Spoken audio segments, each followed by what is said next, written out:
Elisa Marie here from Elisa Marie Fitness, and I wanted to make a special video today about Mathin. This is Mathin. You say hi? Hi. He is 2. He is my second son, my youngest, and he has cerebral palsy, and he was diagnosed recently. And so I wanted to take some time and make this video about our journey and our journey through his diagnosis and kind of what I've been doing through the whole process. Mathin was born in February 2012. Levi was almost 3, and we were just super excited. We had been trying since Levi was born to have another one, and he was such a gift and such a blessing to us. And I had a beautiful home birth. It was a long labor, but he was always fine. We didn't know there was any concern. You know, he was born, he was breathing, everything was good. He was super fussy as a baby, and that was annoying, but it wasn't, you know, it was just, I just thought we got another fussy baby, and that was that.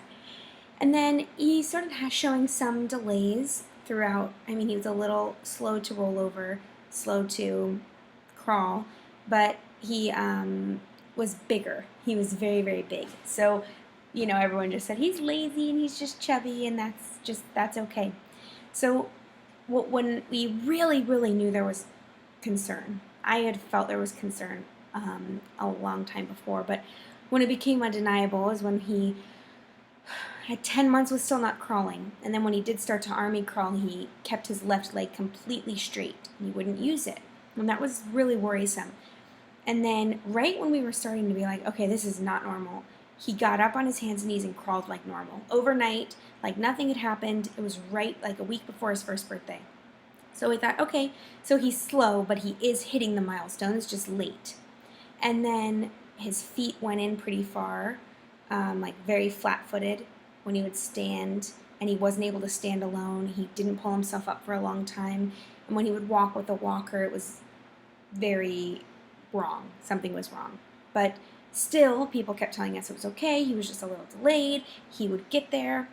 And when he was about 18 months, he was in therapy. We put him in therapy, and they said, you know, there was nothing else was wrong. He wasn't slow. He was communicating. He was a little bit verbally delayed, but they said that was normal for boys. He was just not as advanced as our older son. So they said, you know, he could use some leg braces, so we went to get those. The guy said he didn't want to put them on him because he was too young and that he was hitting the milestones just late, and he was fine. So after, in October, November, he was doing okay. He was keeping that left leg pretty stiff. Not even stiff so much, just lazy. We moved to California. My husband stayed in Alaska to do some work, so the boys and I moved to California in November. And in November, the end of November, I finally was like, something is wrong, something has to be done. And I started praying for him a ton, not that I hadn't been, but more, and I decided to fast. I did a fast, food, social media, everything, and I just started praying for him. And I read an amazing book and called 1,000 Gifts, and I was praying for healing for him. And right towards the end, and I know this sounds really strange, and it's kind of, I feel vulnerable and weird sharing all this, but this is a really big part of the story for me. So towards the end of the week, something changed in me, not to pray for healing anymore, but to pray for guidance for me. And right a week after, I heard, felt, whatever, in my inside, my brain, my soul, whatever, cerebral palsy or cerebral palsy. I'll say CP for the remaining of the video because who knows, everyone says it differently.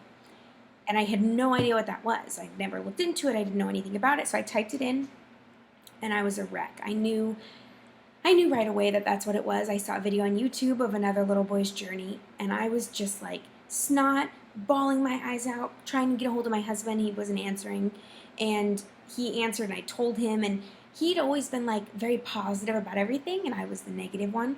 And then he couldn't, I knew when he looked it up and he couldn't say, oh babe, that's not what it is. He was just quiet. We knew that that's what it was. We found a doctor who didn't listen to me, said that he was probably autistic, didn't tell me that, told me that on the phone after I called the therapy place. It was a horrible experience.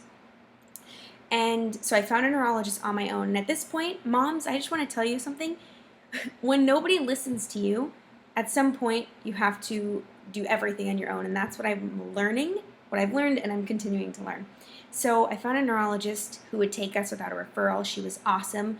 Immediately when she saw him, she said, I don't want to scare you, but, she brought up CP and said he needs to get an MRI immediately. Now, this is the coolest part of the story.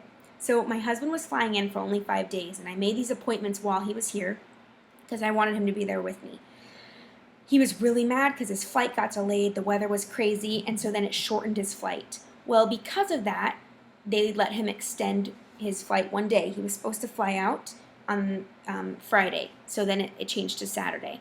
But he was really frustrated, and I kept saying, maybe there's a reason. It's okay. Don't be mad. It's a reason, whatever. We got into the neurologist on Tuesday. For some reason, Chalk Children's Hospital got us in for an MRI on Friday, which was unheard of. We couldn't believe we got in that fast. And she called us with the results Friday night. So the fact that my husband was able to be there for all of it was amazing. And when our neurologist called us that night, she said, this is kind of what I thought, the results are in. There's been damage to the brain. Obviously, we don't know when that happened. And it's CP. And we knew that there's a wide range of CP. Every kid, every case, everything is different. And I heard that, and I expected it, and I was relieved to know there was something, but it didn't make it any easier. It was really hard. And then my husband left the next day.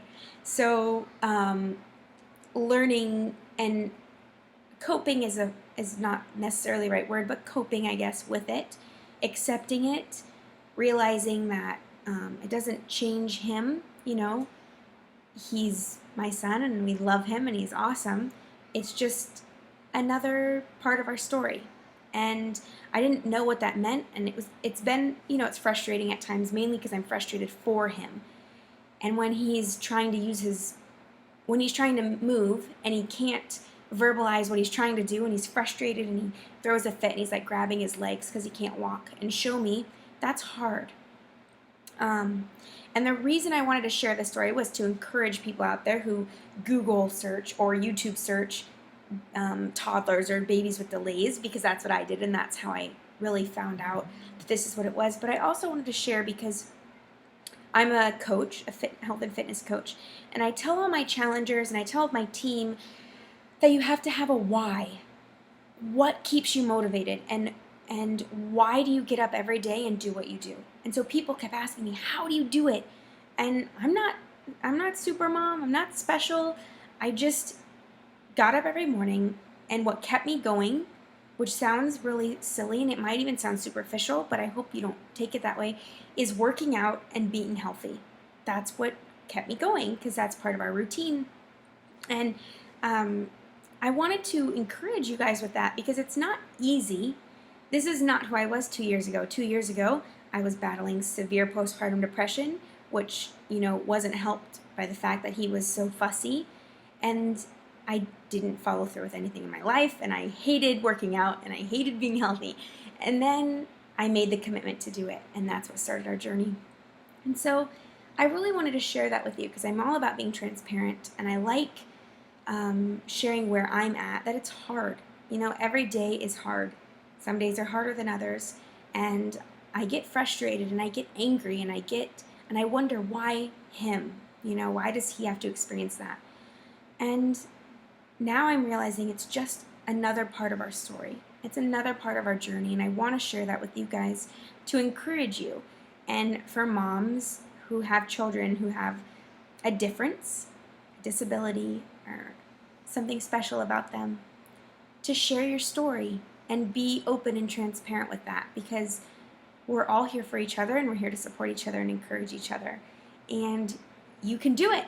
You can do everything you need to do for your child and make yourself a priority along the way, because that's what I've found is really important, is taking that time every day for me time to work out, be healthy, regroup, and keep going.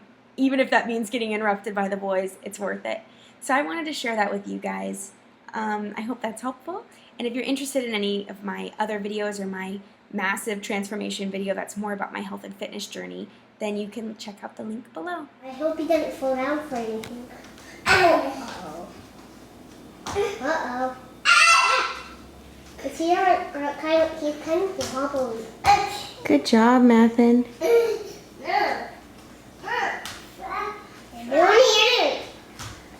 hope you'll walk. Good job, Mathen. You want to walk back to Mama? Okay. Whoa! Can I use Whoa! What are you, super ninja? Good job. Look at those feet. Woohoo! Woohoo! You did it, Mathen. I'm proud of you.